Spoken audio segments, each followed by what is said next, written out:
Chris the Nightmare Ariel, and you're watching Mission Boxing Today on YouTube.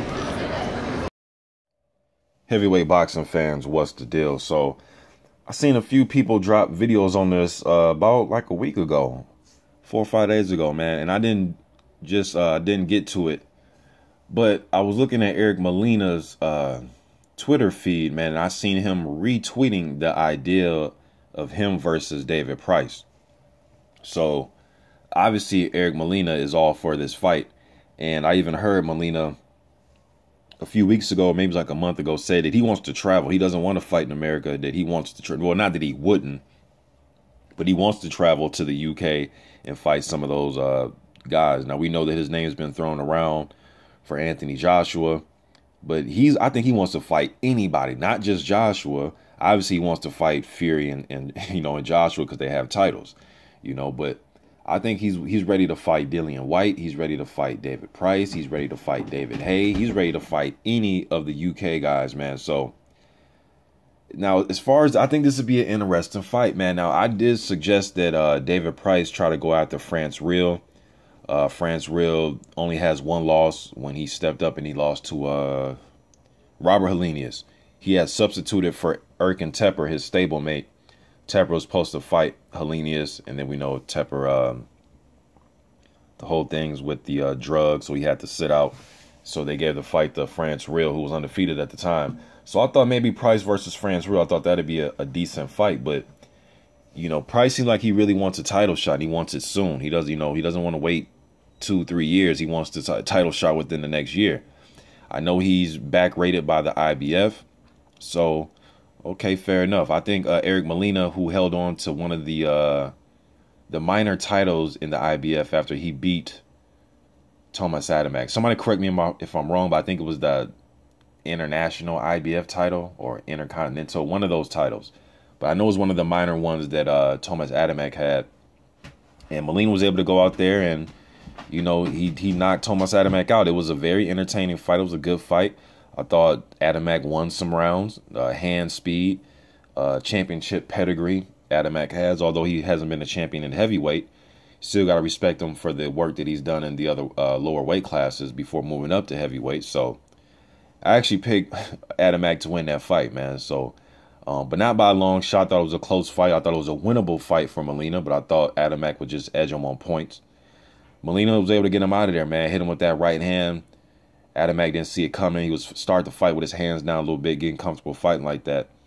But Molina versus Price will be a very good test. I can see Price using his reach, and Price does have skill, man. This dude was an Olympian. This dude does have skill. He does have the size advantage.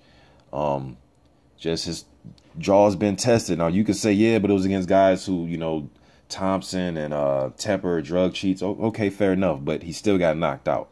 We can't just sweep that under the rug like it didn't happen, or I'm just not going to do that, man. He did get knocked out, Now with that said, doesn't mean you can't come back. Doesn't mean you can't come back because you've been knocked out. But the fact that you have been knocked out, it just gives gives more confidence to your opponents, because they know that, man, one shot can turn it around. Although one shot can turn around in any heavyweight fight. But especially when you've been down and out before. Molina's been down and out before too. This guy got knocked out his first professional fight. You know what I mean? So, and he came back and has had a pretty damn good career. So he knows all about being knocked out. When it's happened to him in his very first fight. So I think this would be a good test for Price, man. Because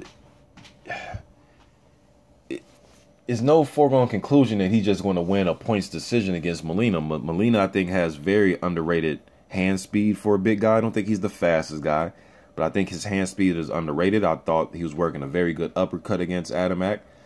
His defense has gotten a little bit better over the years. He likes to give you that left shoulder and kind of give you the shoulder roll posture. Although I don't think he counters enough out of that posture.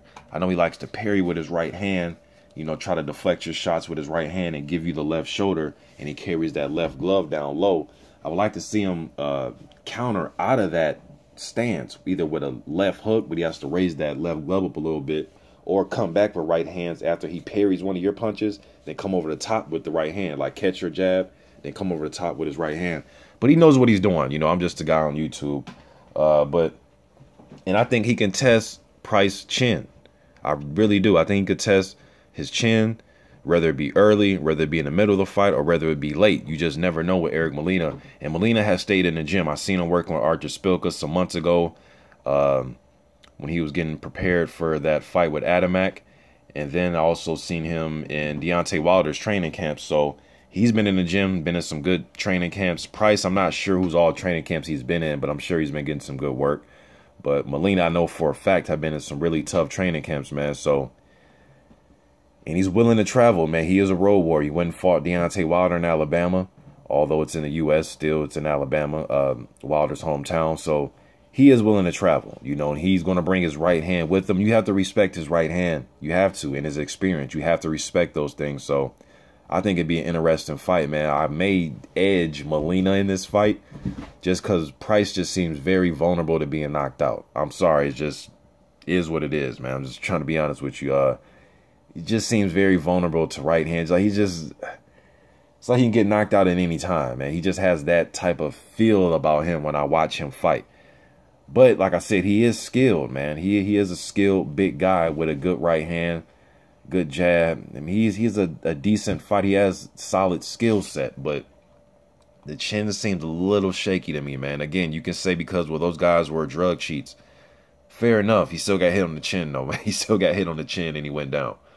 You know, so interesting matchup, man. Seems like Molina's all for it. He's retweeting it. He did about 4 or 5 retweets of people bringing up that fight. So he's all for it. You know, I like to see the fight. You know, if Price wants to fight and he wants to step up and, you know, he wants to step up and go from fighting journeymans to a guy that's top 20-ish, it's a big step up. You know, I do think it's a big step up fighting Eric Molina at this point. So you guys let me know what you think in the comment section. That's why I was saying like a guy maybe like France Real first, a guy that you know, bigger guy that'll pressure him with a chin that'll probably make him go the full distance. You know, but he wants to step up to Molina and he wants to get this title shot. If you want a title shot within the next year, then yes, you have to fight guys like Eric Molina first. Molina, and then probably fight somebody that's in the top 5 or, you know, the IBF sanctioning body or something like that to earn you a title shot.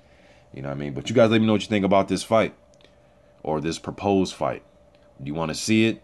Do you want to see Price fight somebody else? Chisora, Dillian White. But I think those are tough fights too, you know. Let me know what you think about this in the comments section. I'm out.